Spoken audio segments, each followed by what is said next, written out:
La politique a pu faire quoi au Burkina? Pas grand-chose. Ça nous a divisés, ça c'est une réalité. Même dans des familles, deux frères qui appartiennent à deux partis, ils vont développer une haine sauvage, vous ne pouvez pas comprendre. Et ça c'est dangereux. Et en termes de développement, vous savez que la politique c'est comme une entreprise en Afrique. C'est-à-dire vous êtes, moi je suis président d'un parti, je vous recrute, vous êtes de beaux. On commence avec vous, M. Sanoro, pour entamer ce volet. Monsieur le Président, ça fait 1 an que la révolution progressiste patriotique est en marche. Alors, un an progressiste populaire. Populaire est en marche, autant pour moi. Alors, 1 an après, quel est le bilan qu'on peut en tirer? Est-ce que vous en êtes satisfait ou bien il y a des choses à corriger encore? Si vous avez remarqué, en fait, depuis le 30 septembre, c'est une révolution. Mais nous avons attendu un temps pour le proclamer le 1er avril. Et quand nous l'avons proclamé, nous n'avons pas fait sortir un texte particulier, un manifeste, rien sur l'idéologie. Nous avons observé encore sur 1 an. Le manifeste sera disponible pour que les gens voient un peu l'idéologie qui est derrière les grands thèmes. Mais déjà, c'était pour observer. Comme je l'ai dit, le peuple burkinabé est intrinsèquement révolutionnaire. Dès qu'on l'a proclamé, il y a eu beaucoup d'initiatives. Beaucoup de gens, qu'ils soient intellectuels ou pas, parce que quand on dit intellectuel, ce n'est pas forcément ceux qui ont fait l'école. Voilà, ce n'est pas ceux qui parlent le français. Les intellectuels sont dans toutes les couches sociales. Que vous partez au grand marché à Roroko, un peu partout, vous trouverez des intellectuels, parce que l'intellectuel, c'est l'intelligent d'abord. C'est lui qui est capable de comprendre ce qu'on veut faire.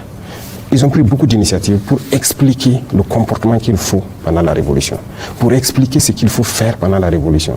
Et moi, j'ai observé un peu partout, les gens ont animé des conférences, les gens ont éduqué, les gens ont formé à l'initiative des jeunes. Ça, c'est très important. Et c'est ce que je voulais voir. Et à partir maintenant de ce manifeste, et vous voyez qu'on est en train de mettre aussi en place petit à petit, on avait créé l'Institut des peuples noirs, mais ce n'était pas monté en puissance. Et tous vont participer à la formation de l'élite révolutionnaire burkinabé. Et l'élite révolutionnaire qu'on veut vraiment former, ceux qu'on veut toucher, ce sont les plus jeunes. Et déjà, je tire mon chapeau aux enseignants et tout. Dès qu'on l'a proclamé, regardez dans plusieurs écoles, beaucoup de choses ont changé en termes de mentalité. Les enseignants ont pris des initiatives, commencé à former les gens à l'esprit révolutionnaire, au patriotisme, à tout ce qui va avec la révolution. J'ai beaucoup apprécié. Les enseignants ont pris l'initiative depuis l'école, avant même qu'on dise aux gens de transformer les écoles petit à petit à la production. Refaire des jardins scolaires, permettre aux enfants de produire. En fait, ils sont en train de ramener les enfants aux fondamentaux du Burkinabé. C'est ce que je voulais voir. Est-ce que cet esprit révolutionnaire intrinsèque-là est toujours là? Et c'est maintenant qu'il faut le raviver. Donc, vraiment, on est satisfait. Et c'est à nous de faire le reste du travail pour former les gens, parce que comme c'est une révolution progressiste, le contexte a changé. C'est différent un peu de la révolution démocratique. Le contexte a beaucoup changé, le monde a évolué. Et la révolution progressiste doit s'adapter au monde actuel. Et cette transformation est en train donc, de se mettre en rage. Excellence, la charte de la Révolution a été récemment adoptée par l'Assemblée législative du peuple. Alors cette charte vous donne la possibilité de vous présenter à presque toutes les élections. Certains voient en cela une sorte de boulevard pour un pouvoir à vie. Qu'est-ce que vous répondez à cela? D'abord, je ne sais même pas pourquoi les gens ont ramené la question d'élection. Non, même l'ancienne charte, ça c'était déjà dévolu dedans. C'est pas au dernier vote là qu'on a mis les questions d'élection dedans. Non, ça c'est ancien. Les gens ont ramené ça avec un certain état d'esprit. Non, nous on ne parle même pas d'élection d'abord. On a des défis, il faut relever ces défis. Ça, on reste sur notre mot d'ordre. On ne va pas plier un peu. Il faut que les gens oublient la question de démocratie. Et ça, c'est un travail. Il faut le dire la vérité, la démocratie, ce n'est pas pour nous. La démocratie, telle que ces gens-là nous font voir la démocratie, ça ne nous intéresse pas. On ne veut même pas de ça. Normalement, si on parle de démocratie à un Africain, c'est lui qui vient comme ça vous parler de démocratie, il faut fuir comme ça. La démocratie tue. C'est ça la démocratie, c'est ce qu'on veut. Regardez la Libye, c'est un exemple à côté de nous. Ils vivaient en paix, non? Ils vivaient en paix, l'eau était gratuite, il y avait tellement de choses gratuites. Quand les gens se mariaient, ils avaient déjà des primes sociales et tout. Mais aujourd'hui, les Libyens, il y en a qui se promènent avec des bidons pour chercher l'eau un peu partout. Regardez la misère qu'il y a. Combien de centaines de milliers d'enfants sont morts. C'est ça la démocratie. Partout où ils veulent installer la démocratie dans le monde, c'est dans le sang. Que Dieu nous épargne de cette démocratie. Nous avons notre modèle. On ne cherche même pas à ressembler à quelqu'un. Nous sommes venus pour changer carrément la manière de fonctionner, mais surtout les mentalités, pour que les gens ouvrent les yeux, voient le monde et que plus jamais on tombe dans ces travers-là. Les gens sont là, la démocratie, c'est de l'esclavage. Il n'y a pas de démocratie dans ce monde. Ils le font quand ils veulent et pour l'instaurer, ils tuent. La démocratie qui tue, nous ne voulons pas de démocratie. Que Dieu nous garde de cette démocratie-là. On est concentré sur notre conquête, sur notre refondation et sur la révolution. C'est la seule voie pour se développer. Excellence, la chefferie coutumière et traditionnelle a été réhabilitée. Cela témoigne de votre vision pour la paix et la cohésion sociale. Qu'est-ce qui est attendu de cette entité sociale?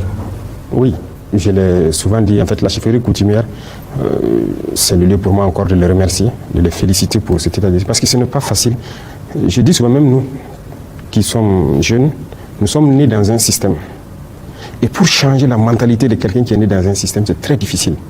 La chefferie coutumière, les politiciens ont réussi à les embarquer. Et comme je l'ai dit, il faut dire la vérité, la politique en Afrique, en tout cas ce qu'on a vécu au Burkina, c'est un vrai politicien, c'est quelqu'un qui rassemble tous les vices.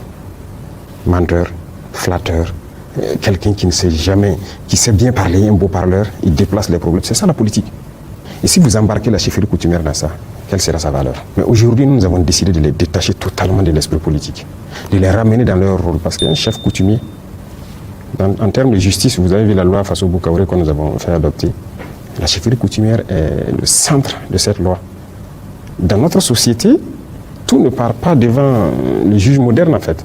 Nous avons des mécanismes endogènes, par exemple, de régler nos problèmes sociaux. Que ce soit des problèmes de vol mineur, de je ne sais quoi, jusqu'au meurtre, ça se règle dans nos sociétés. On veut remettre la chefferie coutumière dans ce rôle-là. Et une fois que vous arrivez à c'est-à-dire créer un espace de justice au sein de votre communauté, vous créez la cohésion sociale, vous créez l'entraide, la solidarité, vous créez donc l'amour entre vos sujets. Et c'est ce qu'on demande. Donc il y a beaucoup de choses qui sont attendues d'eux.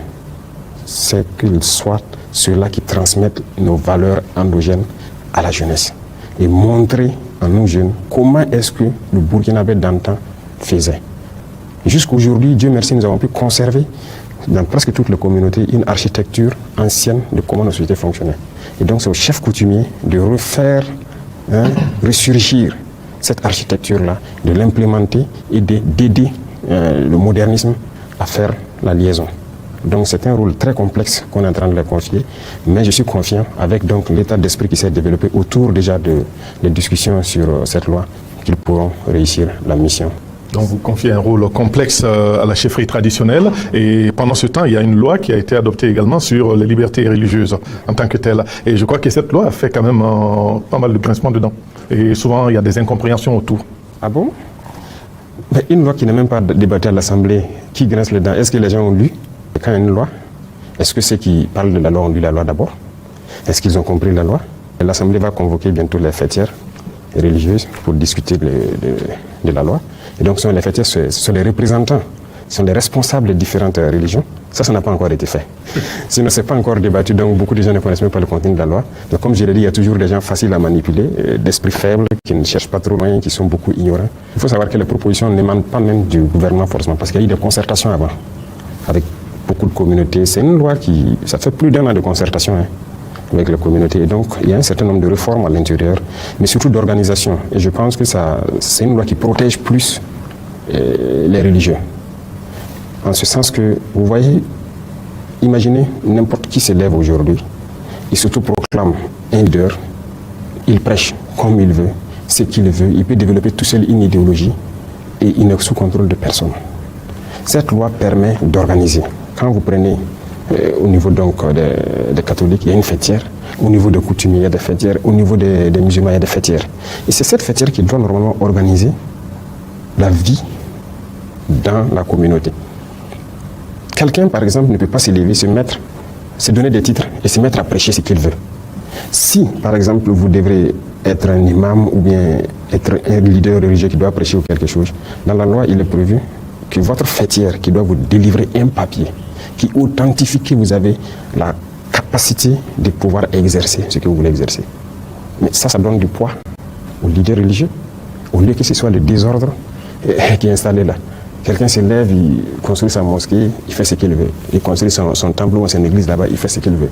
Donc c'est ce qu'on a essayé de réguler quelque part. En gros, c'est donner du poids aux fêtières, leur permettre d'organiser chacun dans sa lignée comment la religion doit se passer. Excellence, les activités des partis politiques ont été suspendues et par la suite, on a constaté leur dissolution.